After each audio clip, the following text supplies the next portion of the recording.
Okay, thank you, Chair. Thank you all for being here today. What is considered the peak demand period at night times? Well, can I firstly say we're not an energy market body, we're a carbon market body. Mark, are you able to throw any particular light on the question? From my understanding, Senator, it would be from around about 5 p.m. through to about 9 p.m. But Okay.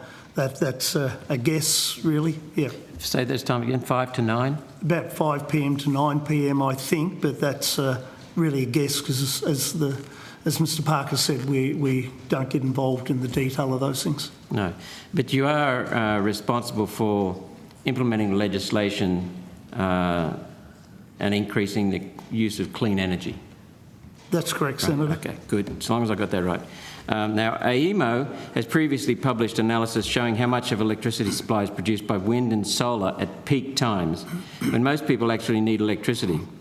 But it's back from 2015, that data.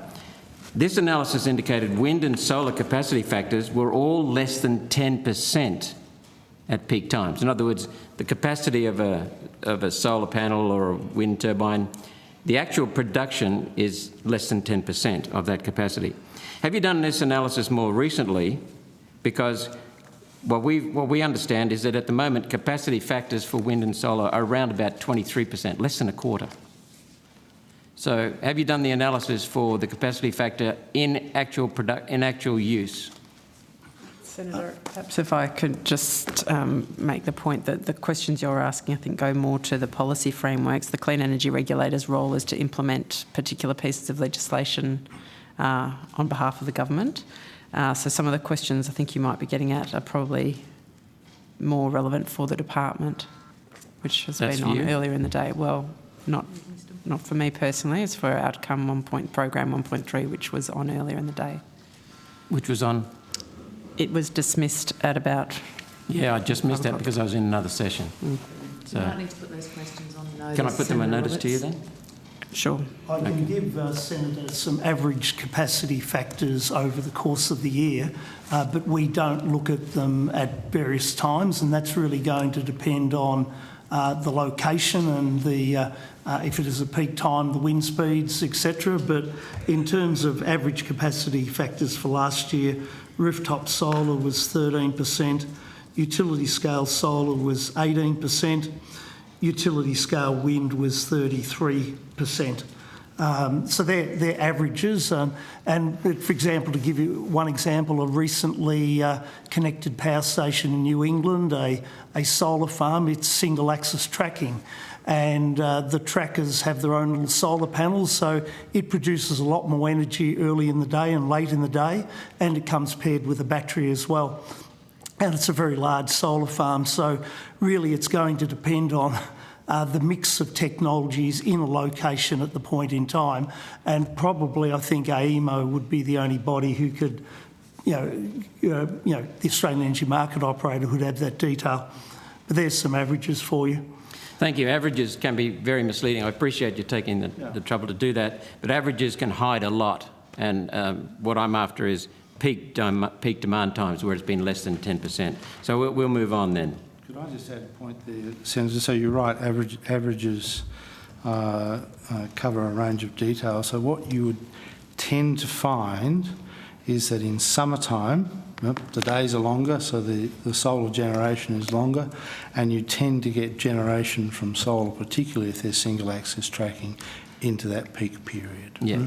But not in winter time. What I'd like to know is how much. So, thank you. Now, you're the Clean Energy Regulator. So I asked this question in my first Senate inquiry in Melbourne. I remember it vividly. I asked this question of several witnesses, of the department involved. No one could answer it. So what is clean energy? Well, Senator, clean energy is defined in our legislation. And what is it? Well, I don't have it. There's a great long list of it. I don't have it in front of me. And I'd also like to know why it's clean. Senator, in the Renewable Energy Electricity Act, it it defines renewable energy rather than clean energy. Certainly the former Clean Energy Act for the carbon pricing mechanism was a previous piece of legislation now repealed, but the eligible fuel sources for renewable energy are defined in the Act and regulations. So you can't tell me what clean energy is and why it's clean? You're the Clean Energy Regulator. Senator, generally that the clean refers to very low emissions. So renewable energy is wind and solar and other forms of renewable energy are in fact as close as you're going to get to zero emissions. So when you say emissions, what do you mean? Zero carbon emissions. So the carbon wind, as in particulates? No, as in it doesn't emit any form of carbon dioxide equivalent. Carbon dioxide, now we're getting somewhere. Great. At the point of generation, Senator. At the point of generation. Only at the point of generation. So emissions is carbon dioxide at the point of generation. How much carbon dioxide is clean and how much is dirty? I'm not sure I understand the question, Senator.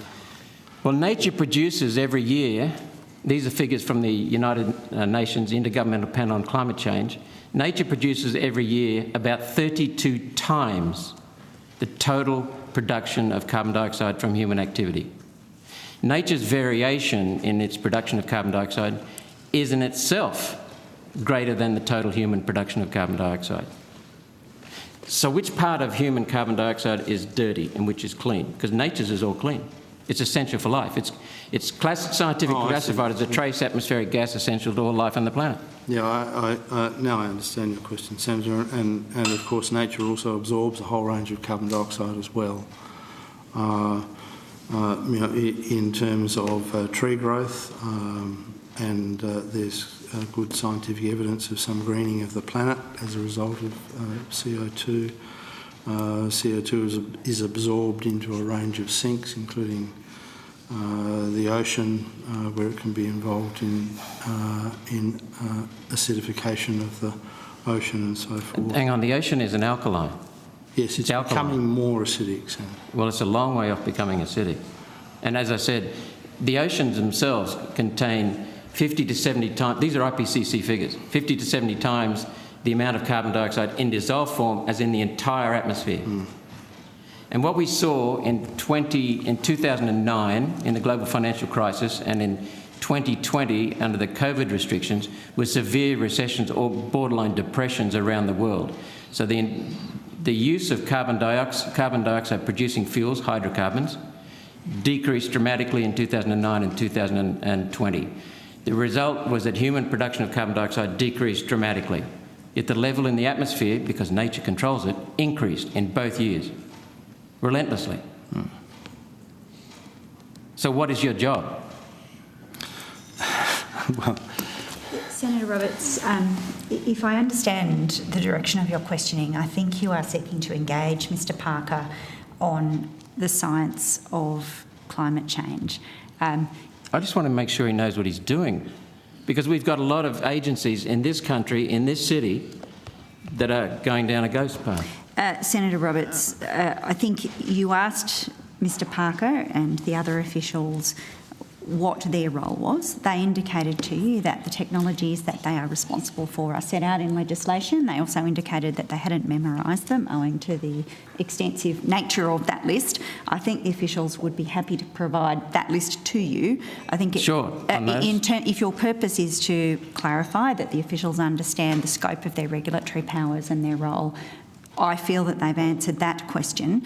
I think the other questions you have about science, we've been served in the Senate for a long time together, Senator Roberts, and I have seen you ask these same questions of other entities, perhaps better placed and to respond to this. I've seen your engagement with them. I know they haven't convinced you. I don't expect that they will, but I do wonder whether you might not think about other targets for this particular line of questioning around climate science, because it is not core business for this particular agency. Well, thank you, Senator. Let me just correct one thing. Yep. I don't seek targets. My job, I'm paid just like these people and you by the Australian taxpayer, and I serve them. It's my job to ask questions to get answers for my constituents, and that's what I'm doing. No problem, Senator Roberts. So we hear about clean energy. I still haven't had an answer as to what clean energy is other than it's wind and solar. So I will respect you now by not asking the next question, which is what is clean about wind and solar. But we'll let that go for another time and another agency. Thank you, Chair. Thank you, Senator Roberts.